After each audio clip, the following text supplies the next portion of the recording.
এমন কোন প্রাণী নাই যার রিজেকের দায়িত্ব আল্লাহ নেন নাই।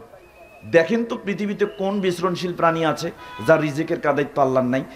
অথচ এই কথাই এখনো মসজিদের ইমামে বুঝতে পারেনি, তো মুসল্লি বুঝবে কেমনে?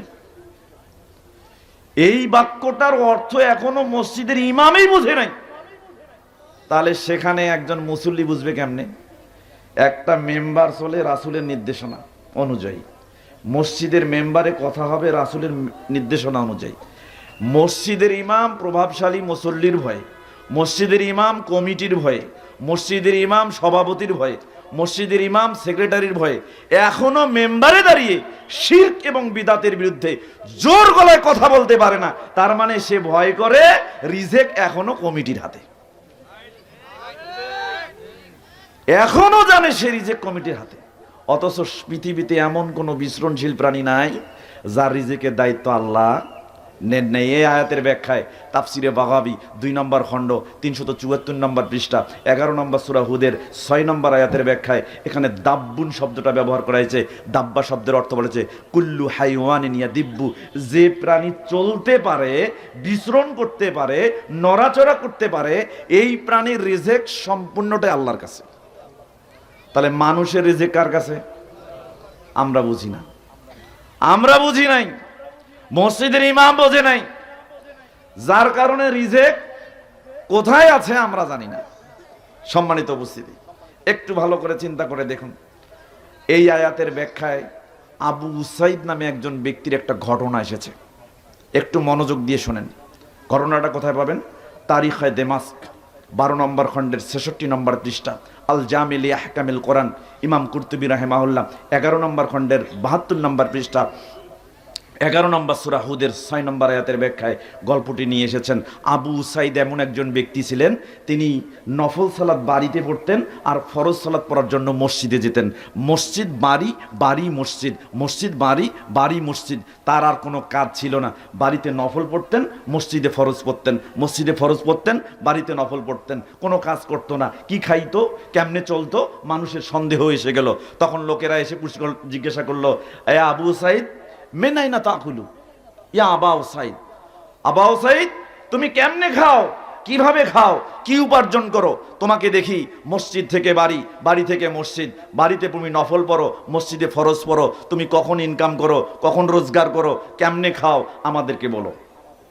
তখন আবু উসাইদ এবার জবাব দিচ্ছে, সুবহানাল্লাহ, আলহামদুলিল্লাহ, আল্লাহু আকবার। আশ্চর্য হয়ে বলছে, সুবহানাল্লাহ, আলহামদুলিল্লাহ, আল্লাহু আকবার। ইন্নাল্লাহা ইয়ারযুকুল কালবা ওয়াস-সা'লাবা ওয়াল-জিবদা ওয়াস-সা'লাবা ওয়াল-খুরতুনা ওয়াল-দুদা ওয়াল-হাশারা আফালা ইয়ারযুকু আবা উসাইদ। আরে কি বলছো তোমরা? পৃথিবীতে একটা কুকুর ঘুরে বেড়ায়, তার রিজিকের চিন্তা কেউ করে না, আল্লাহ তাকে রিজিক দেয়। একটা শেয়াল ঘুরে বেড়ায় বনে বাজারে, পৃথিবীর কোনো মানুষ তার রিজিকের চিন্তা করে না, আল্লাহ তাকে রিজিক দেয়। পৃথিবীতে একটা বাঘ হিংস্র প্রাণী বনে জঙ্গলে ঘুরে বেড়ায়, পৃথিবীর কোনো মানুষ তার রিজিকের চিন্তা করেনি, আল্লাহ তাকে রিজিক দেয়। এমনকি খুরতুন, মাটির নিচে যে কেঁচো আছে, কেঁচোর রিজিক আল্লাহ দেন। ওয়াল দুদা ওয়াল হাসারা, মাটি খুঁড়লে মাঝে মাঝে কিছু হাড়ির মতো গোল কিছু জায়গায় দেখবেন অনেকগুলো উই পোকা বসবাস করছে। 14 হাত মাটি খুঁড়ে দেখবেন অনেক উই পোকার বসবাস, যুগ যুগ ধরে মাটির নিচে বসবাস করছে। পৃথিবীর কোনো মানুষ কোনোদিন চিন্তা করে নাই এই উই পোকা ওখানে বসে কি খাবে, এর রিজিক দেন কে? আবু সাইদ বলছেন, তাদের রিজিক যদি আল্লাহ দেন, তাহলে আফালা ইয়ারযুকু আবা উসাইদ, আমার মতো আবু উসাইদকে কেন আল্লাহ রিজিক দিবেন না? কেন দিবেন না? তার মানে পৃথিবীর সব প্রাণী যার মুখাপেক্ষী, আবু উসাইদ তার মুখাপেক্ষী। সকল প্রাণীকে যদি আল্লাহ রিজিক দেন, তাহলে আমার মতো আবু উসাইদকে রিজিক দেবেন কে? আল্লাহ। কিন্তু আমরা কি আল্লাহর কাছে রিজিক চাই? কথা বলেন, আল্লাহর কাছে রিজিক চাই? চাই না। আমরা যারা এখানে বসেছি, আমাদের লাভ না লস? কিন্তু বাজারে যত মানুষ ঘুরছে, এরা কি জানে না যে এখানে বসলে লাভ হয়? জানে কি না? তারপরেও ঘুরছে। বুঝতে হবে, আমাদের লাভটা বুঝতে হবে।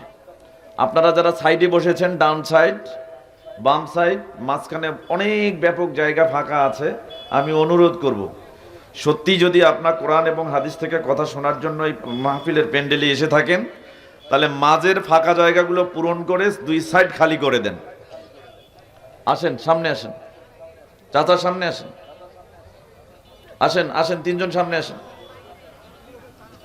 আসেন। মাঝের ফাঁকাগুলো, পিছন থেকে যারা আছেন সামনে আসেন। সম্মানিত উপস্থিতি, আমরা যারা এখানে বসেছি, লাভ না লস? কেমন লাভ বলবো? বলবো একটা বিখ্যাত হাদিস যেটা আমি সব সময় বলি, দেখেন লাভটা কি। বুখারী, মুসলিম এবং মিশকাত তিনটে হাদিসের কিতাবে হাদিসটি আসছে। মিশকাতুল মাসাবি মূল কিতাব রশিদিয়া প্রেস 197 নম্বর পৃষ্ঠা 15 নম্বর লাইন, 9টি শব্দবাদী কিতাবুদ দাওয়াত, দোয়া সমূহ সংক্রান্ত একটা অধ্যায় পাবেন। বাবু জিকিরিল্লাহ আজ্জা ওয়া জাল্লা ওয়া তাকারুব ইলাইহি, আল্লাহ সুবহানাহু ওয়া তাআলার জিকির এবং নৈকট্য লাভের প্রচেষ্টা সংক্রান্ত একটা অনুচ্ছেদ পাবেন। আল ফাসলুল আউয়াল, প্রথম পরিচ্ছেদ, হাদিস নাম্বার 2267। হাদিস বর্ণনা করেছেন আবু হুরায়রা রাদিয়াল্লাহু তাআলা আনহু। তিনি বলেন, قال رسول الله صلى الله عليه وسلم, রাসূল সাল্লাল্লাহু আলাইহি ওয়াসাল্লাম বলেন, ইন্না লিল্লাহি মালাইকাতান সাইয়ারাতান ফুদলান, আল্লাহ সুবহানাহু ওয়া তাআলার একদল অতিরিক্ত পর্যটক বাহিনী ফেরেশতা রয়েছে।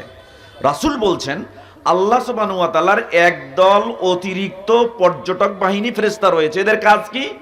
রাসূল বলছেন ইয়াবতাগুনা মাজালিসাজ যিকর, তারা পৃথিবীতে এরকম কোথায় জিকরের বৈঠক বসেছে, এই জিকরের বৈঠকগুলো খুঁজে খুঁজে বেড়ায়। সুবহানাল্লাহ বলবেন না? বিড়ি খায়া কি মুখে প্যারালাইট হয়েছে? বলেন। অনেকে বিড়ি টানে, টানতে টানতে এমন হয়ে গেছে যে মুখ প্যারালাইট হয়ে গেছে, মুখ দিয়ে শব্দ বের হয় না। আমরা কি এরকম লোক আছি? আছে? তাহলে তো মুখ দিয়ে সব শব্দ হওয়ার কথা। তো রাসূল সাল্লাল্লাহু আলাইহি ওয়াসাল্লাম বলছেন তাদের কাজ কি? ইয়াবতাগুনা মাজালিসাজ যিকর, তারা এইরকম জিকরের বৈঠকগুলো খুঁজে বেড়ায়। ফাইজা ওয়াজাদু মাজলিসান ফিহি যিকরুন, যখন খুঁজতে খুঁজতে খুঁজতে খুঁজতে এরকম কোন জিকরের বৈঠক খুঁজে পায় যেখানে আল্লাহর জিকির চলে, তখন ফেরেশতারা ক্বাদু মাআহুম, জিকিররত লোকদের সাথে ফেরেশতারাও বসে যায়। তাহলে আপনাদের সাথে কারা বসেছে? ফেরেশতারা। এটা ভালো না খারাপ? ভালো। শুধু তাই না, রাসূল বলছেন ওয়াহাফা বা'যুহুম বা'যা বিআজনিহাতিহিম হাত্তা ইয়ামলাউ মা বাইনাহুম ওয়া বাইনাস সামাঈদ দুনিয়া। শুধু তাই নয়, ফেরেশতাগুলো তাদের পাখাগুলো দিয়ে দুনিয়ার জমিন থেকে দুনিয়ার আসমান পর্যন্ত মাহফিলের প্যান্ডেলের ভিতরে জিকররত লোকগুলোকে এভাবে আবৃত করে রাখেন। তাহলে আপনাদের কে আবৃত করে রেখেছেন? ফেরেশতা। সম্মানিত উপস্থিতি, একটা সময় প্রোগ্রাম ভেঙে যাবে, মাহফিল শেষ হয়ে যাবে, আপনারা কি এখানে থাকবেন? থাকবেন না, এখান থেকে উঠে বিচ্ছিন্ন হয়ে যে যার বাড়িতে চলে যাবেন। রাসূল বলছেন ফাইজা তাফাররাকু আরাদু ওয়াসাইদু ইলাস সামা, মাহফিল শেষ হয়ে গেল, লোকেরা বিচ্ছিন্ন হয়ে গেল, যে যার বাড়িতে চলে যাবে। ফেরেশতারাও তাদের দপ্তর গুছিয়ে উপরে উঠতে থাকবে। আচ্ছা বলেন তো, ফেরেশতারা যখন এখান থেকে চলে যাবেন, এটা আল্লাহ জানেন কি জানেন না? জানেন। তারপরেও আল্লাহ জিজ্ঞাসা করবেন। রাসূল বলছেন ফাইয়াসালুহুমুল্লাহু ওয়া হুয়া আ'লামু মিন আইনা জিতুম, আল্লাহ সব থেকে বেশি জানেন ফেরেশতারা কোথা থেকে গেল। তারপরে ফেরেশতাদেরকে জিজ্ঞাসা করবে তোমরা কোথা থেকে আসলে? তখন ফেরেশতারা বলবে জিইনা মিন ইনদি ইবাদিকা ফিল আরদ, প্রতিপালক আমরা দুনিয়াতে আপনার এমন কতগুলো বান্দার কাছ থেকে আসলাম যারা মাটিতে বসে ইউসাব্বিহুনাকা ইউকাব্বিরুনাকা ইউহাল্লিলুনাকা ইউমাজিদুনাকা ইউহাম্মিদুনাকা ওয়া ইয়াসালুনাকা, প্রতিপালক ওরা মাটিতে বসে আপনার সুবহানাল্লাহ বলছে, আলহামদুলিল্লাহ বলছে, লা ইলাহা ইল্লাল্লাহ বলছে, আল্লাহু আকবার বলছে, আপনার প্রশংসা করছে, আপনার মর্যাদা বর্ণনা করছে এবং বসে বসে আপনার কাছে প্রার্থনা করছে। তখন আল্লাহ বলবেন মাজা ইয়াসালুনি, ওরা ওখানে বসে আমার কাছে কি চায়? কি চান? কি চান? বলেন কি চান? খালি জান্নাত চান? মিথ্যা কথা বলা জায়গা পান না? কি চান? ছেলেটার বিয়ে হয় নাই, একটা বউ দরকার। মেয়েটার বিয়ে হয়নি, একটা জামাই দরকার।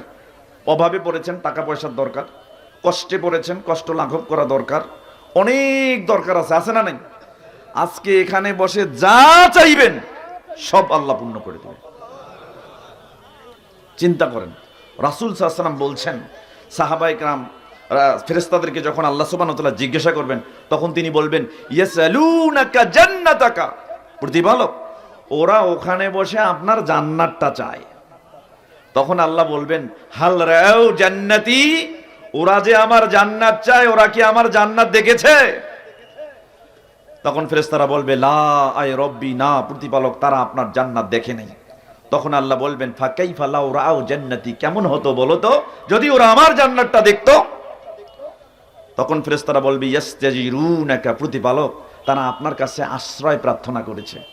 তখন আল্লাহ বলবেন, মিম্মান ইয়াস্তাজিরুনি, কোন জিনিস থেকে তারা আশ্রয় চায়, কোন জিনিস থেকে বাঁচতে চায়? তখন ফেরেশতারা বলবে, মিন নারিকা, আপনার জাহান্নাম থেকে বাঁচতে চায়। তখন আল্লাহ বলবেন, হাল রাও নারী, ওরা যে আমার জাহান্নাম থেকে বাঁচতে চায়, ওরা কি আমার জাহান্নাম দেখেছে? তখন ফেরেশতারা বলবে, লা আয় রব্বি, প্রতিপালক, না আপনার জাহান্নাম দেখে নাই। তখন আল্লাহ বলবেন, ফাকাইফা লাউ রাও নারী, কেমন হতো বলো তো যদি ওরা আমার জাহান্নামটা দেখতো। তখন ফেরেশতারা বলবেন, ইয়াস্তাগফিরুনাকা, প্রতিপালক, তারা আপনার জাহান্নাম দেখতে চায় না, আপনার কাছে ক্ষমা প্রার্থনা করেছে। তখন আল্লাহ কি বলবেন দেখেন, তখন আল্লাহ বলবেন এই কথা, কদ গফারতু লাহুম ওয়া আতাইতুহুম মা সালু, তোমরা এই কথা বলছো, তোমরা আমার কাছে আসার আগেই মাহফিলের প্যান্ডেলের ভিতরে জিকররত লোকগুলোকে আমি আল্লাহ ক্ষমা করে দিয়েছি। শুধু তাই নয়, রাসূল বলছেন, ওয়া আতাইতুহুম মা সালু, ওরা ওখানে বসে যা যা চেয়েছে আমি আল্লাহ তাদের সব চাওয়াগুলোকে পূর্ণ করে দিলাম। ওয়া আজারতুহুম মিম্মাস্তাজারু, এবং ওরা ওখানে বসে যা থেকে আশ্রয় চেয়েছে, বাঁচতে চেয়েছে, আমি ওই জাহান্নাম থেকে মুক্ত করে দিলাম। তখন একজন ফেরেশতা বলবে, রব্বি ফীহিম ফুলানুন আবুদুন খতাইয়া, ফীহিম ফুলানুন আবুদুন খুত্তাউন, প্রতিপালক, ওখানে কিছু লোক আছে, ওরা পক্ষপাত দুষ্ট, পাপী, দোষী, ওরা বসার জন্য আসে নাই, ওরা দাঁড়িয়ে দেখতে এসেছে, ওরা কিনতে এসেছে, ওরা বেচতে এসেছে।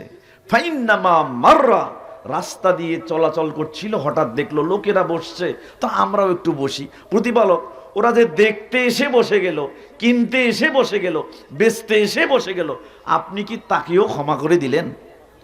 তখন আল্লাহ বলবেন, ওয়ালাহু গফারতু, ও যে দেখতে এসে বসেছে, কিনতে এসে বসেছে, বেচতে এসে বসেছে, আমি আল্লাহ ওকেও ক্ষমা করে দিলাম। পরের বাক্য আল্লাহ সুবহানাহু ওয়া তাআলা বলছেন, হুমুল কওমু লা ইয়াশকা বিহিম জালিসুহুম, এটা এমন একটা সম্প্রদায়ের বৈঠক, এটা এমন একটা জনগোষ্ঠীর বৈঠক, এটা এমন একটা কমিউনিটির বৈঠক, এর বসার সাথী যদি পক্ষপাত দুষ্ট হয়, পাপী হয়, দোষী হয়, তাকে হতাশ করা হয় না, তাকেও মাফ করে দেয়া হয়। তাহলে আপনারা এখন ভালো জায়গায় বসছেন না খারাপ জায়গায়? কিন্তু যারা বাজারে ঘুরছে ওরা জানে না যে এই জায়গায় কল্যাণ আছে, যারা বাজার বেচছে ওরা জানে না এই জায়গায় কল্যাণ আছে, যারা বাজারে বসছে ওরা জানে না এই জায়গায় কল্যাণ আছে। এরা কারা? 1450 বছর আগে আপনার নবী তাদের পরিচয় দিয়েছেন। তারা কারা? আবু দাউদ মিশকাত, দুটি হাদিসের কিতাবে হাদিসটি আসছে। মিশকাতুল মাসাবি, কিতাবুল ইলম, বিদ্যা সংক্রান্ত একটি অধ্যায় রয়েছে, আল ফাসলুস সানি, দ্বিতীয় পরিচ্ছেদের 242 নম্বর হাদিস। আবু হুরায়রা রাদিয়াল্লাহু তাআলা আনহু থেকে বর্ণিত, তিনি বলেন, রাসূল সাল্লাল্লাহু আলাইহি ওয়াসাল্লাম বলেছেন, মান আশারা আলা আখিহি বিআমরিন ইয়ালামু আন্না আর-রুশদা ফি গায়রিহি ফাকাদ খানা। আল্লাহর নবী সাল্লাল্লাহু আলাইহি ওয়াসাল্লাম বলেছেন, কোন ব্যক্তি জানে কল্যাণ কোথায় আছে, কোন ব্যক্তি জানে কল্যাণ কোথায় আছে, এটা জানার পরেও অন্য কোন ব্যক্তিকে ওই কল্যাণের রাস্তায় যেতে না দিয়ে ইশারা ইঙ্গিতের মাধ্যমে অন্য কোন জায়গায় থামিয়ে রেখেছে, দাঁড়িয়ে রেখেছে, ওই ব্যক্তি ওই এলাকার যত মুমিন আছে সকল মুমিনের সাথে চিটারি করেছে, প্রতারণা করেছে। তার মানে যারা বাজারে লোক আটকে রাখে, বাজারে বেচে, বাজার কেনে, এই মুহূর্তে এরা হচ্ছে আন্তর্জাতিক মানের চিটার। আল্লাহ আমাদের এই চিটারদের থেকে মুক্ত থাকার তৌফিক দান করুন, সকলে বলি আমিন। তবে আমরা যারা বসেছি খুব খারাপ জায়গায় বসিনি। বলা হয় এটা জান্নাতের বাগান। কিসের বাগান? বিশ্বাস হয়? বিশ্বাস হয়? দলিল তিরমিজি এবং মিশকাত, দুটি হাদিসের কিতাবে হাদিসটি আসছে। মিশকাতুল মাসাবি, কিতাবুদ দাওয়াত, দোয়া সমূহ সংক্রান্ত একটা অধ্যায় পাবেন। বাবু জিকরিল্লাহ জাওয়াজাল্লাহ ওয়া তাকাররুব ইলাইহি, আল্লাহ সুবহানাহু ওয়া তাআলার জিকির এবং নৈকট্য লাভের প্রচেষ্টা সংক্রান্ত একটা অনুচ্ছেদ পাবেন। আল ফাসলুস সানি, দ্বিতীয় পরিচ্ছেদ, হাদিস নাম্বার 2271। হাদিস বর্ণনা করেছেন আনাস বিন মালিক রাদিয়াল্লাহু তাআলা আনহু, তিনি বলেন, ক্বালা রাসূলুল্লাহ সাল্লাল্লাহু আলাইহি ওয়াসাল্লাম, রাসূল সাল্লাল্লাহু আলাইহি ওয়াসাল্লাম বলেন, ইযা মারারতুম বিরিয়াদিল জান্নাহ। তো জান্নাতের বাগানে বসলে কণ্ঠের আওয়াজ ছোট হয় না বড় হয়? বড় হয়। তো এই জান্নাতের বাগানে বসলে কেউ বিড়ি খেয়ে আসে নাকি? আসে? আসে না। তাহলে এবার চিৎকার করে একবার বলেন সুবহানাল্লাহ। একবার বলেন আল্লাহু আকবার। আমি শুনি নেই। মাশাআল্লাহ। আল্লাহ আমাদের কবুল করুন, বলুন আমিন। সম্মানিত উপস্থিতি, যেহেতু আমি আজকে দ্বিতীয় আলোচক, সামান্য সময়ের মধ্যে তথ্যবহুল বিবরণী দিয়ে একটি শিরোনামের ওপর একটি তথ্যবহুল আলোচনা উপস্থাপন করার চেষ্টা করব। এই প্যাকেজ আলোচনাটি আল্লাহ সুবহানাহু ওয়া তাআলা বক্তা এবং শ্রোতা সকলের জন্য উপকারী করে তুলুন। সকলে বলি আমিন। আমি আজকে আলোচনা করব রিজেক। রিজেক কি? রিজেক কাকে বলে? রিজেক কত প্রকার? কেমনে রিজেক বাড়ে, কেমনে কমে, এর উপরে একটা প্রামাণ্য আলোচনা আমি আপনাদের সামনে উপস্থাপন করার চেষ্টা করব। আমরা সকলে রিজেক চাই কি চাই না? সেটাও প্রমাণ হবে আমরা চাই কি চাই না। কথা কি বুঝতে পারছেন?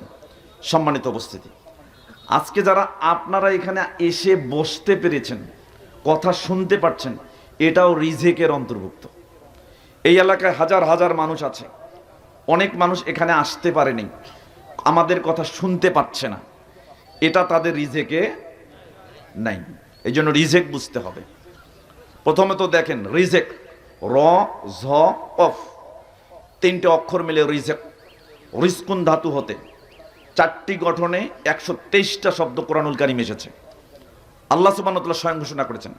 এর মধ্যে রিজকুন, রিজকুন এই শব্দ কোরআনুল কারীম এসেছে 55 বার। রজাকা, ইয়ারজুকু, ইয়ারজুকুন, তারজুকুন এরকম ক্রিয়া ব্যবহার হয়েছে 61 বার। রজিকুন মানেও রিজেক দাতা, এই কথা কোরআনে এসেছে 6 বার। রজ্জাক সব থেকে বড় রিজেক দাতা কে বলেন তো? তিনি কয়জন? এই কথা কোরআনে মাত্র একবার আসছে। কথা কি বুঝতে পারছেন? তাহলে 4টি গঠনে রিজকুন ধাতু থেকে 123টা শব্দ কোরআনুল কারীমে আল্লাহ ব্যবহার করেছেন। সম্মানিত উপস্থিতি, রিজেক কাকে বলে? এই ব্যাপারে মুহাম্মদ ইবনে সালেহ আল উসাইমিন রাহিমাহুল্লাহ, ঊনবিংশ শতাব্দীর শ্রেষ্ঠ মুহাক্কিক আলেম, তিনি বলছেন রিজেক কাকে বলে। তিনি বলছেন আর রিজকু মা ইউনতাফাউ বিহিল ইনসানু। আপনি চেয়ে পেয়েছেন অথবা না চেয়ে পেয়েছেন, কিন্তু আপনার উপকার হয়েছে। ভালো করে বুঝেন, আমার কথা কি বুঝতে পারতেছেন? আমার কথা বুঝতে পারতেছেন? কোনো সমস্যা হচ্ছে কি? আমি তো মনে করি রংপুর অঞ্চল আমাদের বৃহত্তর, রংপুরের মধ্যে দিনাজপুর একটা জেলা। আমি রংপুর থেকে এসেছি, আমার ভাষা আপনাদের ভাষার সাথে মোটামুটি সিমিলারিটি আছে, এখানে না বোঝার কথা না, কিন্তু তবে একটু সাড়া দিতে হবে। আমি জানি আমার থেকে অনেক বিজ্ঞ, প্রাজ্ঞ, অভিজ্ঞ, আমাকে পড়াতে পারবেন এরকম লোকও সামনে আছেন, কিন্তু যেহেতু কিছু সময় আমাকে সম্মান দিয়ে এখানে দাঁড় করাইছেন, তাহলে বুঝতে হবে আমি শিক্ষক, আপনারা ছাত্র। মেনে নিলেন? তাহলে ঘরোয়াভাবে শিক্ষক ছাত্রের মতো আমরা একটা ক্লাস নিব ইনশাআল্লাহ, এতে উপকার হবেই হবে ইনশাআল্লাহ। তাহলে রিজেক কাকে বলে? মা ইউনতাফাহু বিহিল ইনসান, মানুষ যাতে উপকার লাভ করে, হয় সেটা চেয়ে পেয়েছে নতুবা না চেয়ে পেয়েছে, মানুষের জীবনে এসেছে, উপকার হয়েছে, এটার নাম কি? রিজেক। তিনি বলছেন আর রিজকু নওয়ান, রিজেক 2 প্রকার। কয় প্রকার? 2 প্রকার। এক, আর রিজকু ইয়াকুমু বিহিল বাদান, যে সাথে, যার সাথে শরীরের সম্পর্ক, এইটা হলো এক প্রকার রিজেক। অর্থাৎ এক প্রকার রিজেক শরীরের সাথে সম্পর্ক, যেমন আল আকলু ওয়াশ শারাবু ওয়াল লিবাসু ওয়াল মাসকানু ওয়াল মারকুব। আমরা যে খাবার খাই এটা রিজেক, যে পানি পান করি এটা রিজেক, যে পোশাক পরিধান করি এটা রিজেক, আমাদের এই শরীর যে খাটে ঘুমায় এটা রিজেক, এই খাট যে ঘরে থাকে এটা রিজেক, এই ঘর যে জমিতে, এই জমিটাও রিজেক, আমাদের যে আবাস এবং বাড়ি আছে এটাও রিজেক, এবং আমাদের এই শরীর যে যানবাহনে ওঠে এটাও রিজেক।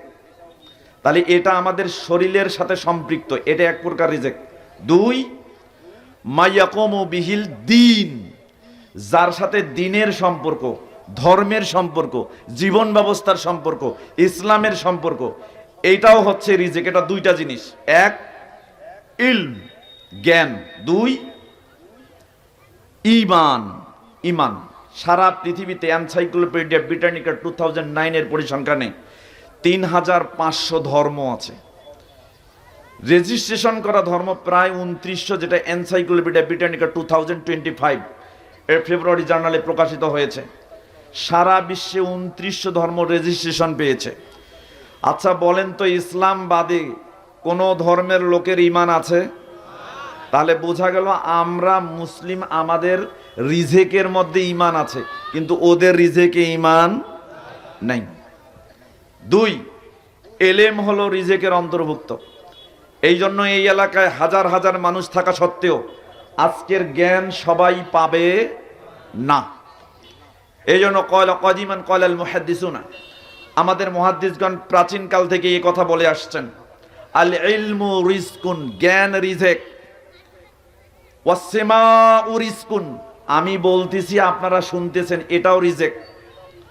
এমন কি বলতে বলতে বলতেছেন আইয়াসমাআত তিলমিজু শাইখা রিজকুম মিনাল্লাহ, একজন ছাত্র শিক্ষকের কাছ থেকে কান দিয়ে শুনে যে জ্ঞান অর্জন করে, এটাও আল্লাহর দেওয়া রিজেকের অন্তর্ভুক্ত রিজেক। তাহলে বোঝা গেল শ্রবণ শোনাটাও রিজেকের অন্তর্ভুক্ত। এটা সবাই শুনতে পারে না। যার রিজেকে আছে সেই পাবে, যার রিজেকে নাই সে আর এই রিজেক পাবে না। তাহলে রিজেক সম্পর্কে বুঝছেন এখন? এবার আসেন, আল্লাহ সুবহানাহু ওয়া তাআলা বলছেন সূরা জারিয়াত অধ্যায় 51 আয়াত 56 থেকে 58, আল্লাহ বলছেন ওমা খলাকতুল জিন্না ওয়াল ইনসা ইল্লা লিয়াবুদুন, আল্লাহ বলছেন আমি মানুষ এবং জিন জাতিকে সৃষ্টি করেছি এক আমি আল্লাহর ইবাদত করার জন্য। তারপরে তিনি বলছেন মা উরিদু মিনহুম মির রিজকিন ওয়া মা উরিদু মিনহুম আইয়ুতিমুনি, আল্লাহ বলছেন আমি তাদের কাছে চাই না যে জিন আর মানুষ তারা আমাকে রিজেক দেবে, আমি আল্লাহকে রিজেক দেবে জিন আর মানুষ, এইটা আমি চাই না, এইটা ইচ্ছা করি না। আর আমি চাই না যে তারা আমাকে খাওয়াবে, জিন এবং মানুষ আমাকে খাওয়াবে, এটাও চাই না। তবে জিন এবং মানুষ এরা যেন জেনে রাখে ইন্নাল্লাহা হুয়ার রাজ্জাকু যুল কুওয়াতিল মাতিন, আল্লাহ বলছেন তারা যেন জেনে রেখে নিশ্চয়ই আল্লাহ সুবহানাহু ওয়া তাআলা তিনি হচ্ছেন রাজ্জাক, সব থেকে বড় রিজেক দাতা, তিনি হচ্ছেন শক্তিধর এবং মহাপরাক্রমশালী। তাহলে পৃথিবীতে সকল সৃষ্টির জন্য সব থেকে বড় রিজেক দাতা কে বলেন তো? কোনো সন্দেহ আছে? কোনো সন্দেহ নেই। আল্লাহ সুবহানাহু ওয়া তাআলা বলছেন সূরা জারিয়াত অধ্যায় 51 আয়াত 58, ইন্নাল্লাহা হুয়ার রাজ্জাকু যুল কুওয়াতিল মাতিন, নিশ্চয় আল্লাহই হচ্ছে সব থেকে বড় রিজেক দাতা, আল্লাহই সব থেকে বড় রিজেক দাতা, তিনি সব থেকে শক্তিধর এবং মহাপরাক্রমশালী। কিন্তু আমরা কি আল্লাহর কাছে রিজেক চাই? কথা বলেন। এত সাউন্ড পলিউশন হলে কেমনে হবে? ওটা তো রাস্তা না, রাস্তায় শোনেন, সব সময় প্রত্যেকটা মানুষ এবং সৃষ্টি কার কাছে রিজেক চাইবে? কিন্তু আমরা কেমনে চাই? বেতন আপনার 8000 লাগবে বেশি, এখন চাচ্ছেন 16000 হোক। যার বেতন 16000 সে চায় 32000 হোক, যার বেতন 32000 সে চায় 64000 হোক, যারা 50000 টাকা বেতন পায় সে কই 1 লাখ হোক। তা আপনি কি রিজেক চাচ্ছেন না টাকা চাচ্ছেন? কথা বোঝেন, রিজেক চান না টাকা চান? টাকা চান। এই জন্যই আপনি রিজেক বোঝেন নাই। আপনার দাদা বেগুন কিনেছিল 1 পয়সায় 1 কেজি বেগুন, এখন টাকা আপনার বাড়ছে, 1 কেজি বেগুনের দাম কত? আমি গত কয়েকদিন আগে বেগুন কিনেছি 80 টাকা কেজি। চিন্তা করেন, টাকা বেড়েছে কিন্তু বেগুন বেড়েছে কি? যদি বেগুন বাড়তো বেগুনের কেজি 80 টাকা হতো কি? যদি বেগুন বাড়তো তখন আমার দাদা যে দামে খেয়েছে এখনো আমিও সেই দামে খেতাম। তা আমি রিজেক চাইছি না টাকা চাইছি? কথা বোঝেন, রিজেক চাইছি না টাকা চাইছি? তা আমি চাই টাকা বাড়ুক, কিন্তু রিজেক চাই নাই। কারণ রিজেক বুঝি নাই রিজেক কি। রিজেক বুঝি নাই যে এইটা রিজেক, এইটা চাইতে হবে, এইটা বুঝি নাই, চাইছি টাকা। যার কারণে মুদ্রাস্ফীতি বেড়েছে, টাকা বেড়েছে, বেতন বাড়ছে। এখনো আন্দোলন চলছে সারা বাংলাদেশে, গ্রেড উন্নয়নের আন্দোলন। এই গ্রেড থেকে ওই গ্রেডে যেতে হবে, এই গ্রেড থেকে ওই গ্রেড যেতে হবে, আমাদের বেতন বাড়াতে হবে, এইটা বাড়াইতে হবে, ওইটা বাড়াইতে হবে। কিন্তু কোনোদিন বাংলাদেশের সব মানুষ একসঙ্গে মিলে বলে নাই আল্লাহ আমাদের বাংলাদেশে সকল মানুষের জন্য রিজিক বাড়াই দাও। কেন? বাংলাদেশের মানুষ এখন রিজিকেই বুঝে নেই। কথা কি বুঝতে পারছেন? সম্মানিত উপস্থিতি, তাহলে রিজিক চাইবো কার কাছে? কিন্তু মানুষ মনে করে মানুষই মানুষের রিজিক দেয়। যেমন আপনাদের আজকের এই মাদ্রাসা আল আরাবিয়া আস-সালাফিয়া মাদ্রাসার উন্নয়ন হবে, উন্নয়ন হবে, তার মানে এই মাদ্রাসা এই এলাকার জন্য রিজিকের অন্তর্ভুক্ত, মাদ্রাসার উন্নয়নটাও রিজিকের অন্তর্ভুক্ত। অনুরূপভাবে মানুষ অনেক সময় মানুষের মুখাপেক্ষী হয়, মানুষ মানুষের দ্বারস্থ হয়। এই জন্যে মানুষ কি করে, একজন ধনাঢ্য ব্যক্তি গরিব মানুষকে সাহায্য করে, সহায়তা করে, জাকাত দেয়। এই জাকাত দিয়ে গরিব মানুষ বাঁচে। তো আমরা মনে করি কি বড় লোকের টাকায় বাঁচে কে? কে বাঁচে? গরিব। তাহলে গরিবের রিজিক আসলো কোত্থেকে? বড় লোকের টাকা থেকে। তো আমাদের মধ্যে ধারণা আছে যে ধনীদের টাকায় গরিবরা বাঁচে, অতএব গরিবদের রিজিক ধনীদের কাছ থেকে আসে। অথচ আপনার রব বলেছেন সূরা বাকারা অধ্যায় 2 আয়াত 3, আল্লাহ বলছেন ওমিম্মা রাযাকনাহুম ইউনফিকুন, যে পয়সাওয়ালার মুখাপেক্ষী তুমি, সেই পয়সাওয়ালাকে আমি আল্লাহ যে রিজিক দেই সেই রিজিক থেকেই তোমাকে দান করে। তাহলে বোঝা গেল টাকাওয়ালা তোমাকে টাকা দিছে, সে তোমাকে রিজিক দেয় নাই। এই রিজিক কার পক্ষ থেকে? আল্লাহর পক্ষ থেকে।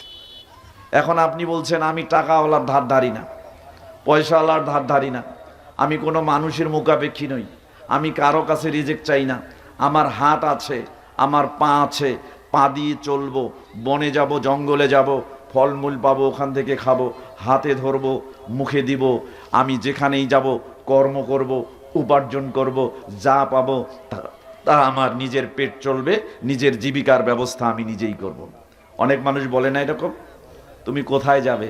তোমার রব বলছেন সূরা বাকারা অধ্যায় 2 আয়াত 22, আল্লাহ বলছেন ওয়াল্লাযী জাআলা লাকুমুল আরজা ফিরাশান ওয়াস সামাআ বিনাআন ওয়া আনজালা মিনাস সামাই মাআন ফাআখরাজা বিহি মিনাস সামারাতি রিজকাল লাকুম। আল্লাহ বলছেন তুমি কোথায় যাবে? যে জমিনে যাবে, যে জমিনে হাঁটবে, এই জমিন তোমার আল্লাহ তোমার জন্য বিছানা করে দিয়েছেন। জমিনের ওপরে যে আকাশ দেখো, ওই আকাশ তোমার জন্য তোমার রব ছাদ বানিয়ে দিয়েছেন। ওই ছাদ থেকে পানি বর্ষণ করে তোমার জমিনকে, বিছানাকে ভিজিয়ে দিয়ে সিক্ত করে তার ভিতরে যে শস্য দানা আছে সেগুলোকে অঙ্কুরিত করে গাছ বানিয়ে দিয়ে ফলমূলে সজ্জিত করে, সেই ফলমূল তোমার জীবিকার ব্যবস্থা আল্লাহই করে দিয়েছে। তাহলে আফ্রিকার জঙ্গল যে যে গাছ থেকে ফল পেরে খেলেন, এটা কে দিছে? চিন্তা করেন, কোনো খাবার নাই কিন্তু শুকর আছে। এখন পেট বাঁচাতে হবে, বুদ্ধি নাই, উপায় নাই, কি করবেন? ওই শুকর জব করেই যতটুকু প্রয়োজন অতটুকু খেতে হবে। এটাও আল্লাহর পক্ষ থেকে উপস্থিত রিজিকের ব্যবস্থা আল্লাহ করে দিয়েছেন। কেমনি বুঝাবো? রিজিক তো চান নাই, রিজিকের কৃতিত্ব আপনার দিকে আপনি সম্পৃক্ত করেন। এই জন্য যারা চাষ করেন, কৃষক, ওরা বলে আমি তো জমি চাষ করলাম, আমি তো জমি চাষ করলাম। এখন জমি চাষ করার পর রোয়া রোপণ করলো, এখন রোয়া হয়ে গেছে কিন্তু পোকা ধরেছে।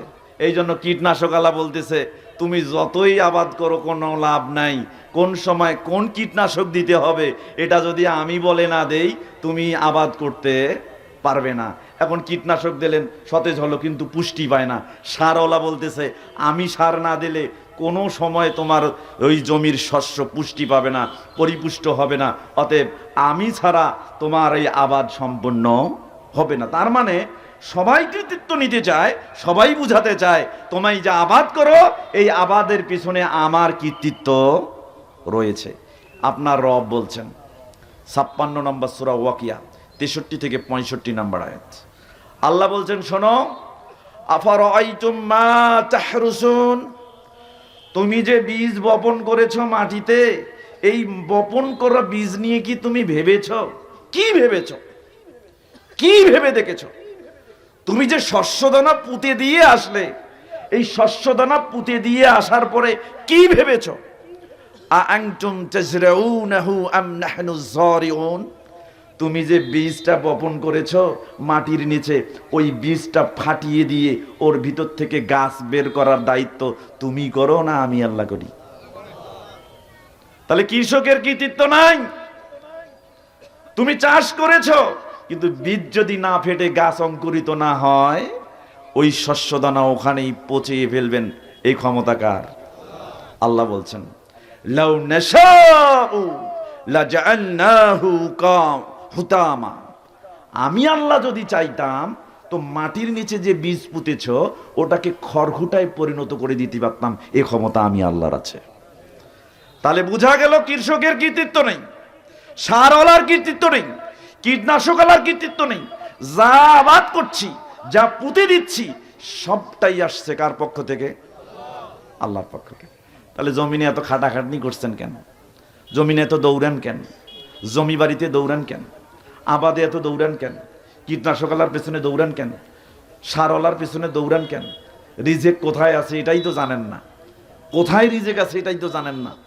আপনার রব বলছেন সূরা জারিয়াত অধ্যায় 51 আয়াত 22, অফিস সামাই রিজকুকুম ওয়া মা তুআদুন, আল্লাহ সুবহানাহু ওয়া তাআলা বলছেন ওই আসমানে রয়েছে তোমাদের রিজেক, এবং যা তোমাদেরকে ওয়াদা দেয়া হয়েছে সবটাই রয়েছে আসমানে।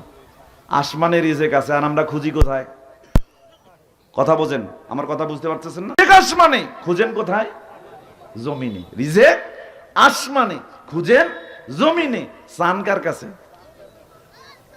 চিন্তা করেন, চান কার কাছে? এই জন্য রিজেক বুঝতে হবে। রিজেক বুঝি না জন্য আমাদের রিজেক বাড়ে না। রিজেক বুঝি না জন্য রিজেক চাইতে পারি না। রিজেক বুঝি না কোথায় আছে, এই জন্য আমরা রিজেক সঠিক সময়ে যতটুকু রিজেক লাগে ততটুকু রিজেক পাই না। সম্মানিত উপস্থিতি, এই আয়াতের ব্যাখ্যায় ইমাম কুরতুবী রাহিমাহুল্লাহ আল জামিলি আহকামিল কোরআন 19 নম্বর খণ্ডের 486 নম্বর পৃষ্ঠায় 51 নম্বর সূরা জারিয়াতের 22 নম্বর আয়াতের ব্যাখ্যায় এখানে সুফিয়ান সাউরি রাহিমাহুল্লাহ 97 হিজরিতে জন্মগ্রহণ করেছেন, 161 হিজরিতে ইন্তেকাল করেছেন। 1250 বছর আগে এই আয়াতের তাফসির করে তিনি বলছেন, ইনদাল্লাহি ফিস সামাই রিজকুকুম, ওই আসমানে আল্লাহর নিকট তোমাদের জীবিকা, তোমাদের রিজেক রয়েছে। মানে তাকদীরু রিজকিকুম, তোমাদের রিজেকের তাকদীর, রিজেকের বরাদ্দ আল্লাহ সুবহানাহু ওয়া তাআলার কাছে আসমানে রয়েছে। মাকতুবুন ফি উম্মিল কিতাব, যেটা আল্লাহ সুবহানাহু ওয়া তাআলা লাউহে মাহফুজে লিখে রেখেছেন। তাহলে আল্লাহ লিখে রেখেছেন রিজেক আল্লাহর কাছে আসমানে। তাহলে আমরা চাইবো এবার কার কাছে? আল্লাহর কাছে। চাই? চাই না, চাই না। আল্লাহ বলছেন সূরা হুদ অধ্যায় 11 আয়াত 6, ওমা মিন দাব্বাতিন ফিল আরদি ইল্লা আলাল্লাহি রিজকুহা, পৃথিবীতে বিচরণশীল এমন কোন প্রাণী নাই যার রিজেকের দায়িত্ব আল্লাহ নেননি। রিজেকই বুঝি না তো চাবো কি? রিজেক এখনো বোঝেন নাই, চাইবেন কি? কালকে একটা পণ্য কিনে এনেছেন 23 টাকা মূল্য, 23 টাকা মূল্য। আজকে কোনো কারণে দাম বেড়ে গেছে, আপনি ওটাকে স্টকে রেখে দিলেন। যেহেতু ব্রিডিং রেট আমাদের বাংলাদেশের সিস্টেম হলো, আজকে যেহেতু দাম বেড়েছে 2-3 দিন দাম বাড়তেই থাকবে, নাই বেচা বন্ধ করে দিলেন। এরপরে কি করবেন? বেশি লাভের আশায় আরো 4-5 দিন স্টক করে রাখলেন। মানুষকে ধোকা দিয়ে আপনি এখন বেশি দামে পণ্য বিক্রির জন্য ওটাকে মজুত করে দিলেন। ভাবলেন এটা রিজেক? জি না, এইটা রিজেক না। এই জন্য যুগ যুগ ধরে এরকম ব্যবসায়ী সিন্ডিকেট করে ব্যবসা করে, জীবনেও উন্নতি হয় না। মেলা দেখছি, অনেক দেখছি। সম্মানিত উপস্থিতি, এজন্য রিজেক বুঝতে হবে। রিজেক চাইতে হবে কার কাছে? আল্লাহর কাছে। আল্লাহ সুবহানাহু ওয়া তাআলা বলছেন 67 নম্বর সূরা মুলক আয়াত নম্বর 15, ওয়াল্লাযী জাআলা লাকুমুল আরজা জালুলা, আল্লাহ গোটা পৃথিবীটাকে তোমাদের জন্য অনুগামী করে দিয়েছেন।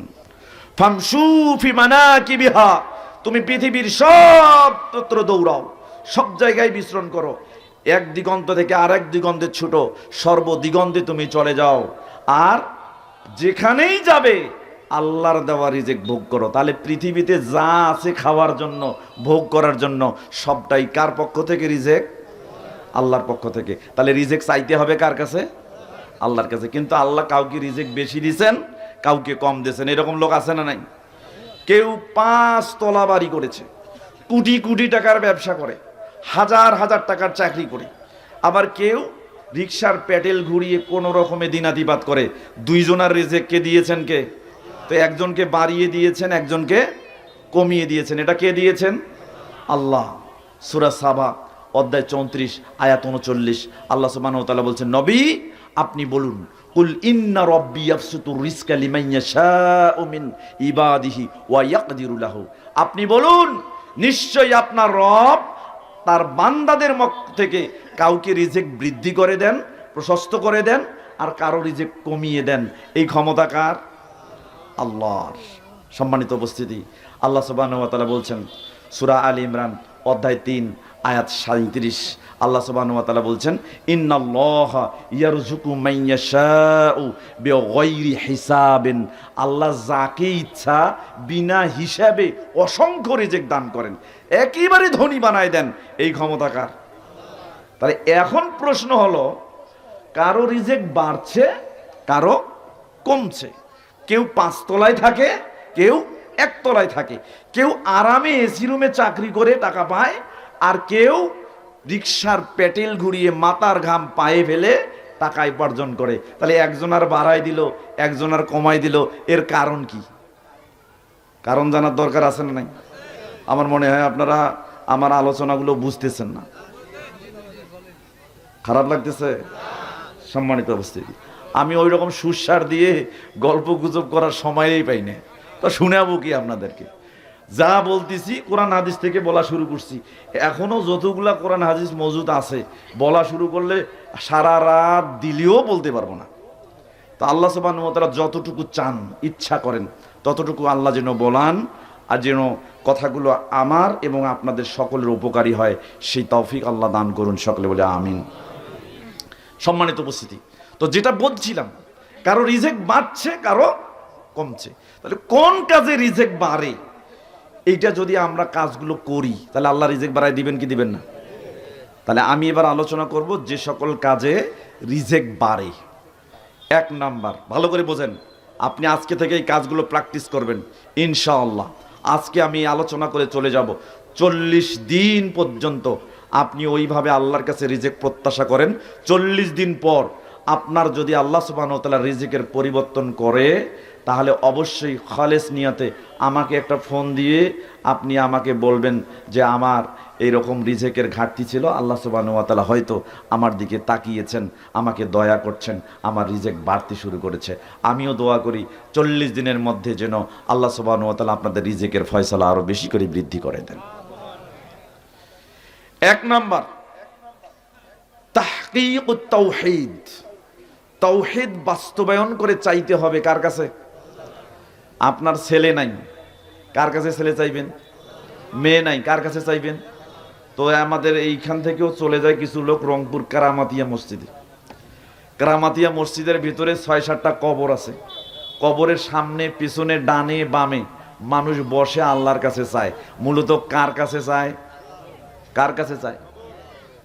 কবরের কাছে। কিয়ামত পর্যন্ত কোন ব্যক্তি তার চাওয়া যদি কবরকে সামনে রেখে চায়, তার চাওয়া আল্লাহর দরবারে কবুল হবে না। কারণ ওই ব্যক্তি আর জওহরলাল নেহরু এর মধ্যে কোনো পার্থক্য নেই। জওহরলাল নেহরুকে চেনেন? চেনেন না? জওহরলাল নেহরু একজন ইন্ডিয়ান রাজনৈতিক ব্যক্তিত্ব ছিলেন। যখন বাংলাদেশে আসলেন, আসার পরে দেখলেন সিলেটের মাটিতে মানুষ ওই শাহজালালের কবরে গিয়ে যে সিজদা করে আল্লাহর কাছে চাচ্ছে। এরপর তিনি চলে আসলেন ওখান থেকে চট্টগ্রাম। চট্টগ্রামের পীরের কবরেও গিয়ে দেখলেন মানুষ সিজদা করে আর চায় আর মাথা ঝাঁকায়, গাঁজা টানে, গাঁজা সেবন করে।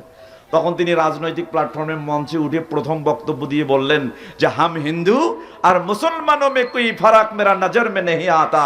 हम हिंदू मिट्टी की ऊपर रख के पूछते हैं और मुसलमान मिट्टी की नीचे रख के पूछते हैं। তিনি বলছেন আমাদের হিন্দু আর মুসলমানদের মধ্যে কোনো পার্থক্য নেই। কেন? আমরা হিন্দুরা মাটির উপরে মূর্তি রেখে পূজা করি আর মুসলমান মাটির নিচে মর্দা লাশ রেখে তার পূজা করে। চিন্তা করেন, কোনো পার্থক্য নেই। আপনি চাইবেন সন্তান কার কাছে? আল্লাহর কাছে। আপনার মেয়ে সন্তান আছে, ছেলে নাই, তার কাছে চাইবেন? ছেলে আছে, মেয়ে নাই, কার কাছে চাইবেন? তো এই ক্ষমতা কার? কিন্তু আপনি যদি কোনো মাধ্যমে চান, সেই চাওয়া পূর্ণ হবে না। সরাসরি চাইতে হবে কার কাছে? আল্লাহ সুবহানাহু ওয়া তাআলার কাছে।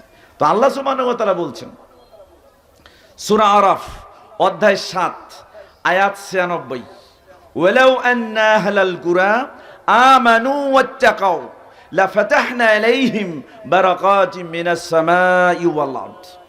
আপনি একা নন, আপনি গোটা পরিবার, গোটা পরিবার নয়, গোটা পাড়া, গোটা পাড়া নয়, গোটা গ্রাম, গোটা গ্রাম নয়, গোটা জনপদ, গোটা জনপদ নয়, গোটা জেলা, গোটা জেলা নয়, গোটা দেশ, গোটা দেশ নয়, সারা পৃথিবীর যত মানুষ আছে সব মানুষ এক জায়গায় একত্রিত হয়েছে। তাও না, বিশ্ব ব্রহ্মাণ্ডে আল্লাহ যা সৃষ্টি করেছেন সকল সৃষ্টিকে একত্রিত করে সমস্ত ব্যক্তি, সমস্ত সৃষ্টি আল্লাহর উপর ঈমান আনে, আল্লাহকে ভয় করে যদি তারা চায়, তাহলে আসমান এবং জমিনে যত নিয়ামত আছে সবগুলো নিয়ামত উজাড় করে দিয়ে সমস্ত পৃথিবীর সমস্ত সৃষ্টির আশাগুলোকে আল্লাহ পূর্ণ করে দিবেন। যেখানে সারা পৃথিবীর সকলের আশা পূরণ করে দেওয়ার ক্ষমতা আল্লাহর কাছে আছে, সেখানে আপনি রিজিক চাইবেন একমাত্র আল্লাহর কাছে, সেই চাওয়াটাই চাইতে পাচ্ছেন, সেই চাওয়াই চাইতে পারেন না। তাহলে হবে রিজিক বৃদ্ধি? হবে? হবে না। আপনি রিজিক চান আল্লাহর কাছে, কোনো মাধ্যম লাগবে না, কোনো মাধ্যম লাগবে না। বিনা মাধ্যমে সরাসরি চাইবেন কার কাছে? আরে পৃথিবীতে একজন ব্যক্তির কাছে একদিন চাইছেন, আমাকে বললেন, মনে করেন আমি খুব দাতা, একদিন চাইছেন ভাই আপনাকে আমি খুব ভালোবাসি, আমাকে 10,000 টাকা দেন, দিলাম। দ্বিতীয় দিন আসছেন বিপদে পড়ে 5,000 চাইলেন, দিলাম। তৃতীয় দিনে দাবি আরো কম, 3,000 চাইছেন, দিলাম। চতুর্থ দিনে আরো দাবি কম নিয়ে আসছেন, 1,000 টাকা চাইছেন। এইবার টাকাও কম, কিন্তু এবার আমার রাগও ধরছে। বললাম যে এই লোকটার এত প্রয়োজন, এত দরকার, শুধু টাকা চায় আর টাকা চায়। অথচ আপনার নবী মুহাম্মদুর রাসূলুল্লাহ 1450 বছর আগে বলেছেন, কোনো ব্যক্তি যদি তাওহীদ বাস্তবায়ন করে আল্লাহর কাছে চায়, আর যদি না চায়, তার তুলনা কেমন হতে পারে? তিরমিজি নামে একটা হাদিসের কিতাব আছে, আবু দাওয়াত, দোয়া সমূহ সংক্রান্ত অধ্যায় সমূহের একটা শিরোনাম পাবেন, বাবু মা জা ফি ফাজলিদ দোয়া, দোয়ার ফজিলত সম্পর্কে যা অনুচ্ছেদ একটি এসেছে।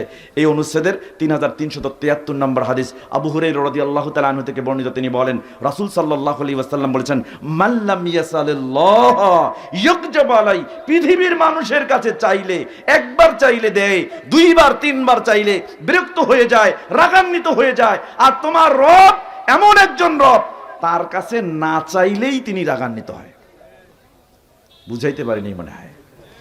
এর চাইতে সরল বাক্য বোঝানোর জন্য কি হতে পারে আমি জানি না। আপনার নবী বলেছেন, আপনার রব আল্লাহ এমন একজন রব, তার কাছে না চাইলেই তিনি রাগান্বিত হন। তাহলে চাইতে হবে কার কাছে? আল্লাহর কাছে। যদি চান তার রাগ কমে যাবে, যদি চান তার ভালোবাসা বৃদ্ধি হবে, যদি চান যা চাইবেন তাই আল্লাহ দিয়ে দিবে।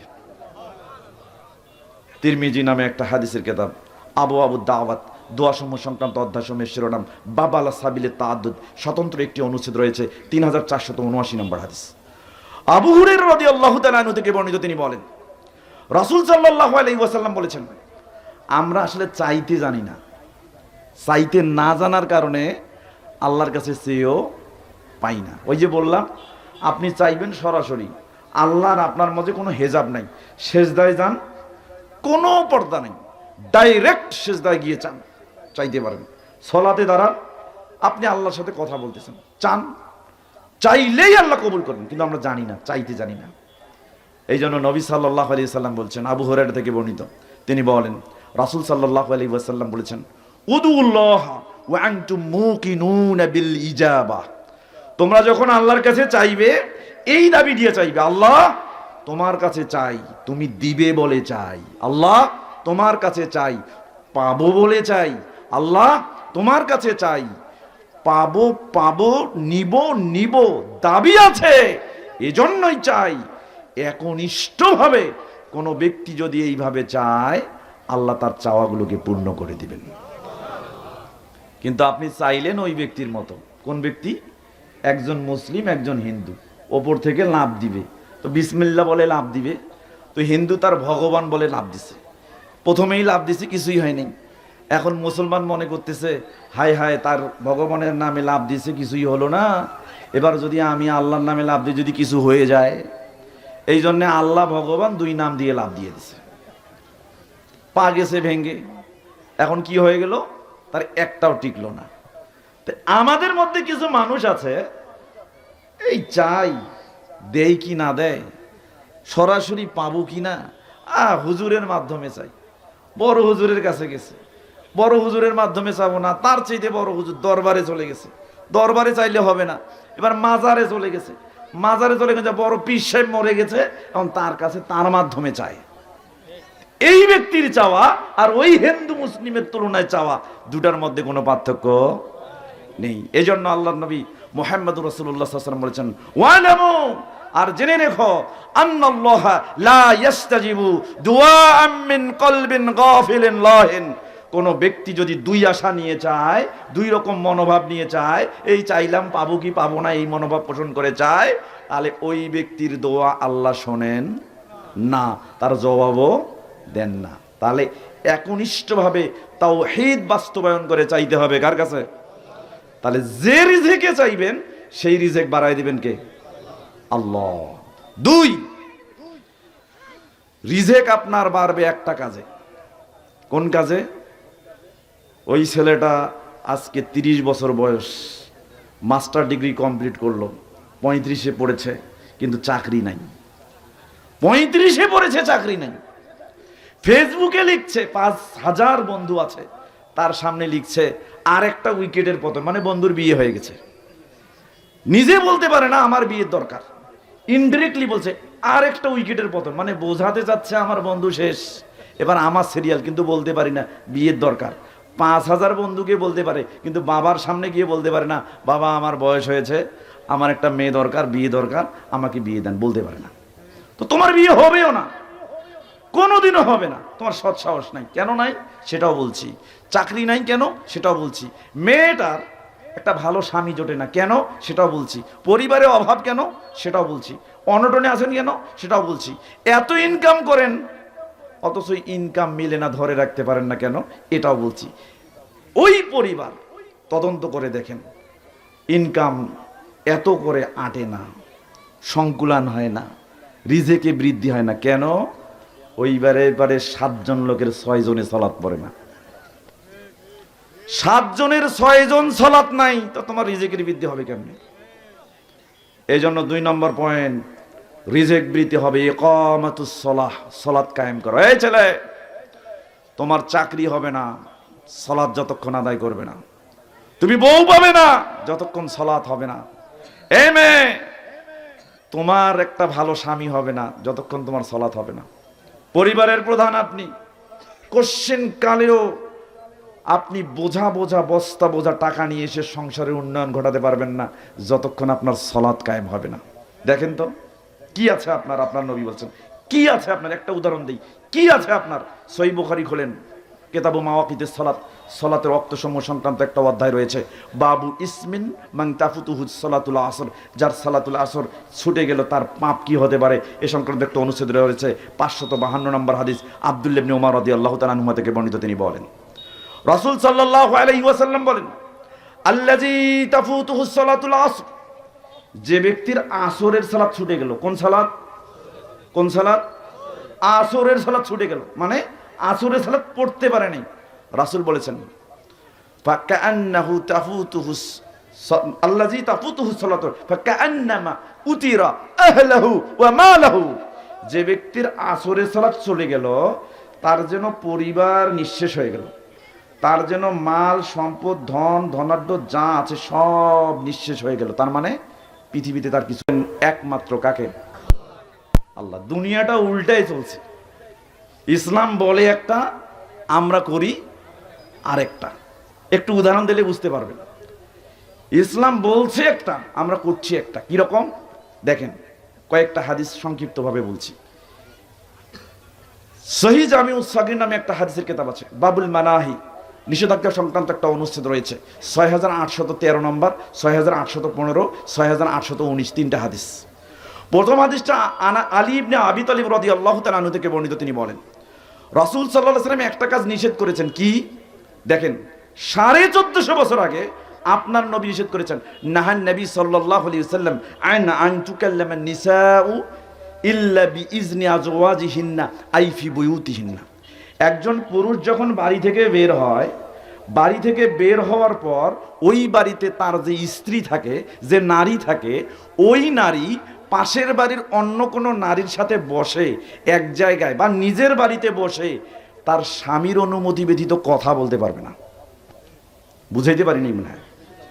আপনি বাড়িতে নাই, আপনার বউ আপনার অনুপস্থিতিতে আপনার অনুমতি ব্যতীত পাশের বাড়ির মহিলাকে আপনার নিজের বাড়িতে বসেও একসঙ্গে কথা বলতে পারবে না। 1450 বছর আগে আপনার নবী এটা নিষেধ করেছেন, কিন্তু আমরা মানছি। আপনি চলে আসছেন, বাস আপনার বউ পার্শ্ববর্তী, আপনার নিজের বাড়িতে দূরের কথা, গ্রামের মোড়ে যেখানে সব থেকে বেশি মানুষ হাঁটে চলাচল করে, সেখানে 5-7 বাড়ির মহিলা একসঙ্গে বসে পরচর্চা চলে। চিন্তা করেন। পরের হাদিসটা দেখেন, আব্দুল্লাহ ইবনে মুগাফফাল রাদিয়াল্লাহু তাআলা আনহু থেকে বর্ণিত। তিনি বলেন, নাহান নবী সাল্লাল্লাহু আলাইহি ওয়াসাল্লাম আন ইয়াবুলা রাজুলু ফি মুস্তাহাম্মিহি। আপনারা গোসল করেন না? গোসল করেন না? পুকুরে গোসল করেন, নদীতে গোসল করেন, টিউবওয়েলে গোসল করেন, বাথরুমে গোসল করেন। যখন গোসল করেন, গায়ে যখন পানি দিলেন, পানি দেওয়ার সাথে একটা প্রসাবের চাপ আসে না? আসে না? অনেক ব্যক্তি গায়ে পানিও ঢালছি, প্রসাবের চাপও আসছে, ওই অবস্থায় প্রসাব ছাড়িয়েও দিছি। এরকম আছে না? 1450 বছর আগে আপনার নবী বলেছেন, যখন কোনো ব্যক্তি গোসলখানায় গোসল করে, তখন গোসলের সময় গোসলখানায় যেন সে প্রসাব না করে। বুঝাইতে পারিনি মনে হয়? কেন? মিশকাতুল মাসাবির কিতাবুত তাহারাতের 353 নম্বর হাদিস, আল্লাহর নবী সাল্লাল্লাহু আলাইহি ওয়াসাল্লাম বলেছেন, ফাইন্না আম্মাতাল ওয়াসওয়াস মিন। যখন আপনি এটা করবেন, সালাতে যাবেন, শয়তান এসে মনে করে দিবে ওই যে প্রসাব করছো, তোমার নাপাক দূর হয়নি। তখন সালাতে চিন্তা এসে গেল। আপনি স্টেজে বসছেন, শয়তান এসে এখন বুদ্ধি দিবে, পরামর্শ দিবে, ওই যে তুমি গোসল করছো, প্রসাব করছো, ওই সময় তোমার পবিত্রতা দূর হয়নি। শয়তানের ওয়াসওয়াসা সারাদিন চলবে। 1450 বছর আগে আপনার নবী পরের হাদিসে বলছেন, জাবির রাদিয়াল্লাহু তাআলা আনহু থেকে বর্ণিত। তিনি বলেন, নাহান নবী সাল্লাল্লাহু আলাইহি ওয়াসাল্লাম আইয়ুতাআতাস সাইফু মাসলুলান। আপনি যখন কোনো কাজের জন্য কোনো অস্ত্র হাতে নেন, যেমন দা নেন, কুড়াল নেন, পাশুন নেন, বাইশ নেন, কোদাল নেন, এগুলো নেন না? আপনাদের এদিকে এগুলো বলে? আমাদের এই দিকে বলে, যেটাতে নিড়ানি দেয় এটাকে কি বলে? পাশুন। আমরাও পাশুন বলি। তারপরে যে খোদাই করে কোদাল বলে। তারপরে ধান কাটা দিয়ে কাস্তে, এটা বলে না? তা আমরা এগুলো বহন করি, কাজের সময় বহন করি। অথচ 1450 বছর আগে আপনার নবী বলছেন, যখন তুমি কোনো এরকম প্রয়োজনীয় ধারালো অস্ত্র বহন করো, তখন ধারালো অস্ত্রটাকে কাপড় দিয়ে কোনো জায়গা ন্যাকড়া দিয়ে ওর ধারালো অংশকে পেঁচিয়ে হাতে বহন করো, উন্মুক্ত অবস্থায় বহন করো না। কিন্তু আমরা কি করি? লাঙ্গলের ফলা স্পষ্ট ঘাড়ে নিয়ে চলছি, ডান পাশে নিয়েছি, বাম পাশে চলছি। এবার ডান পাশে যে লোক চলে, লাঙ্গলের ফরার মাথা লেখে তার ঘাড়, গর্দান, মাথা যে কোনো জায়গায় আঘাতপ্রাপ্ত হতে পারে কি পারে না বলেন? তো 1450 বছর আগে আপনার নবী নিষেধ করছেন, আপনি নিষেধ মানেন না কেন? জানেনই না। সহিহ মুসলিমের 2615 নম্বর হাদিস, রাসূল সাল্লাল্লাহু আলাইহি ওয়াসাল্লাম বলছেন, ফাল ইউমসিক আলা নিসালিহা বিকাফিহি। যদি ধারালো অংশে কাপড় দেওয়ার মতো, আবৃত করার মতো কিছু না থাকে, তাহলে নিজের হাতের তালু দিয়ে ধারালো অংশটা ধরে যেন সে বহন করে। 1450 বছর আগে আপনার নবী বলেছেন, মানেন না। চিন্তা করে দেখেন তো, যা বলা হয়েছে তা মানি না, যা করতে বলা হয়েছে তা করি না। অথচ আপনি বলেন নবীকে ভালোবাসি। আরেকটা জিনিস দেখেন, 5 জনে মিলে বসে আছি, তো 5 জনে মিলে বসে গল্প করতে করতে করতে করতে একজনে পাদ মেরে দিছে। পাদু করে না, শব্দ হয়েছে, আপনি কি করবেন? মুখ বন্ধ করে থাকবেন না হাসবেন? কথা বলেন। শব্দ করে পাদ মারলে মুখ বন্ধ করে থাকবেন না হাসবেন? খুব লজ্জা পাইছেন, এত লাজুক আপনি। আহা, 1450 বছর আগে আপনার নবী সহিহ জামিউস সগীর বাবুল মানাহি 6896 নম্বর হাদিস, জাবির রাদিয়াল্লাহু তাআলা আনহু থেকে বর্ণিত, তিনি বলেন, নাহান নবী সাল্লাল্লাহু আলাইহি ওয়াসাল্লাম আনিজ জিহকি আনিদ দরতা, আনিজ জিহকি মিনাদ দরতা। কোন ব্যক্তি যদি পাদু দেয়, পাদু করে ফেলে, শব্দ করে, এই জন্য লজ্জা পেয়েছে, অন্য ব্যক্তিরা এতে হাসতে পারবে না। কি দিয়ে বুঝাবো, কি দিয়ে বুঝাবো? সহিহ জামিউস সগীর হরফে আলিফ 2672 নম্বর হাদিস, সিলসিলা হাদিসে সহিহা 1253 নম্বর হাদিস। ওয়াকাল আলবানী রাহিমাহুল্লাহ হাজা হাদিসুন ওয়া সানাদুহু সহিহুন, হাদিসটা এবং তার সনদ সহিহ। আমর বিন সুফিয়ান রাদিয়াল্লাহু তাআলা আনহু থেকে বর্ণিত, তিনি বলেন, রাসূল সাল্লাল্লাহু আলাইহি ওয়াসাল্লাম বলেছেন, ইয়াকুম ওয়া আবওয়াবাস সুলতান। নবী বলেছেন, সাবধান, তোমাদের যারা নেতা হবে সেই নেতার দুয়ারে দুয়ারে ঘোরো না। তোমাদের যারা নেতা হবে সেই নেতার বাড়ির বারান্দায় ঘোরো না। তোমাদের যারা প্রশাসক হবে সেই প্রশাসকের ধারে কাছে যেও না। তোমাদের যারা প্রশাসক হবে তাদের চামচামি করিও না। 1450 বছর পরে নেতার চামচামি বাড়ছে না কমছে বলেন তো? চিন্তা করেন। সেই দিন এক কাউন্সিলর আমাকে বলছে, হুজুর আসেন এক কাপ চা খাই। আমার ঠিক আছে, চা খাওয়ার জন্য থামলাম, পরিচিত তো চা খাওয়াইলো। চায়ের মূল্য কত আপনাদের এখানে? এক কাপ 10 টাকা, ধরেন 10 টাকা। 10 টাকা উনি একটা খাইছে, আমি একটা খাইছি, তাহলে দুইটার মূল্য কত? 20 টাকা। 20 টাকা চায়ের মূল্য, অথচ বিল ধরাইলো 265 টাকা। আমি আশ্চর্য হয়ে গেলাম, আমি আশ্চর্য হয়ে গেলাম। বললাম, কি ব্যাপার, 265 টাকা আপনি চার বিল ধরাইলেন, তার মানে খাইলেন তো 200 টাকা। তখন বললো যে ওই যে বসে আছে ওরা সবাই চা খেলেছে, সবার একসাথে মূল্য হলো 265 টাকা। তার মানে বুঝেন, নেতার চা 10 টাকা, চামচার মূল্য 250 টাকা। চিন্তা করছেন? এই জন্য 1450 বছর আগে আপনার নবী এই কথা বলার অর্থ কি? আজকে নেতার চা খেয়ে 265 টাকা মাইনাস করে দিয়েছেন, এই 265 টাকা কোথায় উঠাবে নেতা? কোথায় উঠাবে? এই জন্য তিনি 1450 বছর আগে বলেছেন, ইয়াকুম ওয়া আবওয়াবাস সুলতান ফাইন্নাহু ক্বাদ আসবাহা সুববান হুবুতান। আজকে যদি নেতার চামচামি করো, নেতার দুয়ারে দুয়ারে ঘোরো, নেতার পিছনে পিছনে ঘোরো, নেতার চামচামি করো, তাহলে কাল কিয়ামতের দিন এই চামচামি করাটাই হবে ক্বাদ আসবাহা সুববান হুবুতান, এটাই হবে লাঞ্ছনার কারণ। কথা কি বুঝতে পারছেন? এই জন্যই বলছিলাম, যা নবী বলেছেন শুনেছি মানি না, যা করতে বলেছেন তা করি না। আমাদের স্বভাব আজকে এইরকম হয়ে গেছে, উল্টো ধারায়। যে নিয়ম চলার কথা স্বাভাবিক, সেটা আর স্বাভাবিক নাই।